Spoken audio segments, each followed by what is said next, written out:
Hey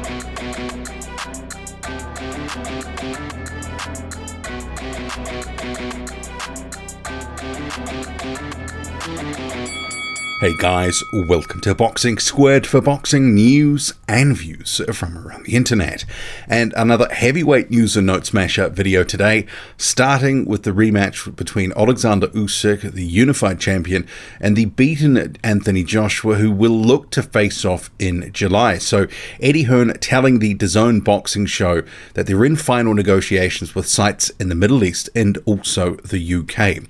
Going on to also say we're going to be in July. July 23 is obvious a date that has been bandied around. That's certainly a front runner right now, that date. So as we know, Oleksandr Usyk left war-torn Ukraine, currently in training camp, and seemingly a fight date to be announced shortly, which is very good. Moving on to another fight date which has been confirmed, Trevor Bryan, Daniel Dubois. So per Bad Left Hook here, which is quoting the press release put out by Don King Productions, that the fight date is going to be between the pair June 11th. But as they report, the press release does not name a location or a broadcast partner, but does claim that the card will feature 6 championship bouts to continue to promote peace and freedom for the people of Ukraine. So let me get this straight. It's already late in the day in April. The fight's going to be June the 11th, so the best part of 7 weeks away, and there is no venue, no city. But seemingly, Trevor Bryan must know something that Don King hasn't released publicly, because he says June 11th, Miami, Florida, and that's courtesy of his Instagram story. But 7 weeks to go and you haven't locked anything in. I'm just going to throw this out here. Certainly shades of Mahmoud Shah versus Trevor Bryan, the shenanigans that went on for the 2 fights that never went ahead across the course of 2 years. And now we're pretty late in the day, and there's no locked-in venue. And in those previous instances with Shah, where he eventually ended up getting binned off, and King put his own fighters, cherry-picked opponents in for Bryan, basically soft touches, that sort of thing. Those issues created visa problems for Shah. And are we going to see another repeat? Is Don King, who's on the hook for more than $3 million for this purse bid, is he going to do this again in plain sight? Sure, Frank Warren's been around the block and is probably going to have a pretty low tolerance for these sort of antics, but we've seen it 2 years running, and I'm expecting we're going to see it again, or at least there's going to be something that's going to hold things up, something that's going to put a spoke in the works, and it's going to be King at the center of it all. But getting past that, because I expect shenanigans anytime that Don King's involved, and 7 weeks out with no venues, not a good look. But anyway, so you've got Trevor Bryan and the Eastern Assassin, Larry Holmes, the former heavyweight champion. He is in the camp of Trevor Bryan. So this is good for Trevor Bryan, because clearly, Larry Holmes, an all-time great jab. He can teach Trevor Bryan a thing or two, and we'll just play this clip here. Hey, Don King, I'm Larry Holmes, and with the dream, Trevor Bryan. He's the man of tomorrow. Tomorrow is now. He's going to take it, he's going to win it, and I'm going to celebrate it. Hey, it's a big pleasure to have my idol in the building, Mr. Larry Holmes, the Eastern Assassin with the dream. Hey, listen, this is my idol right here. I'm happy to have him in my camp. June 11th is going down. Don King Production, only in America, baby. Only in America. So for me, good addition for Trevor Bryan.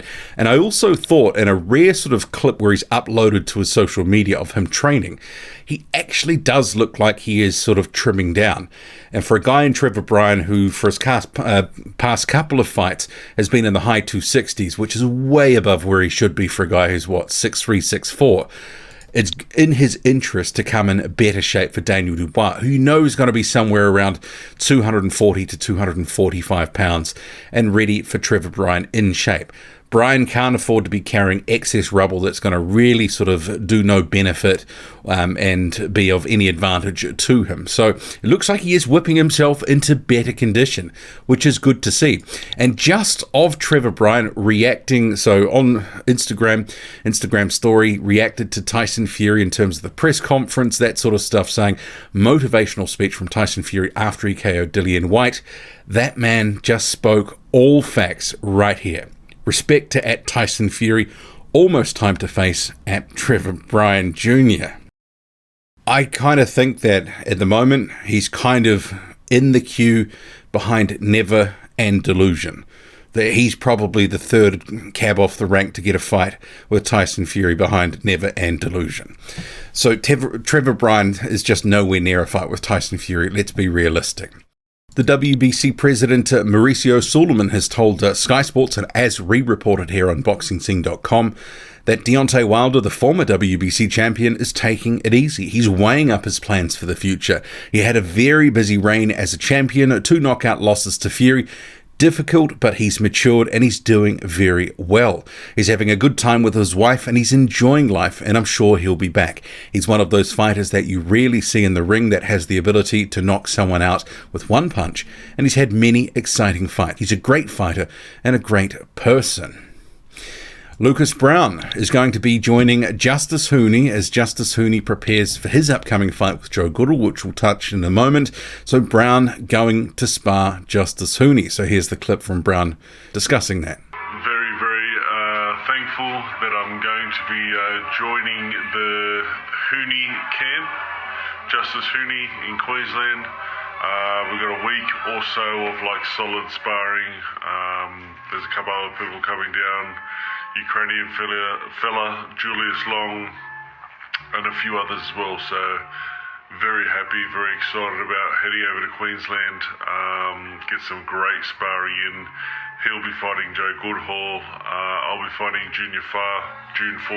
So very excited, very happy, pumped to get in there and mix it with some good, big, strong boys.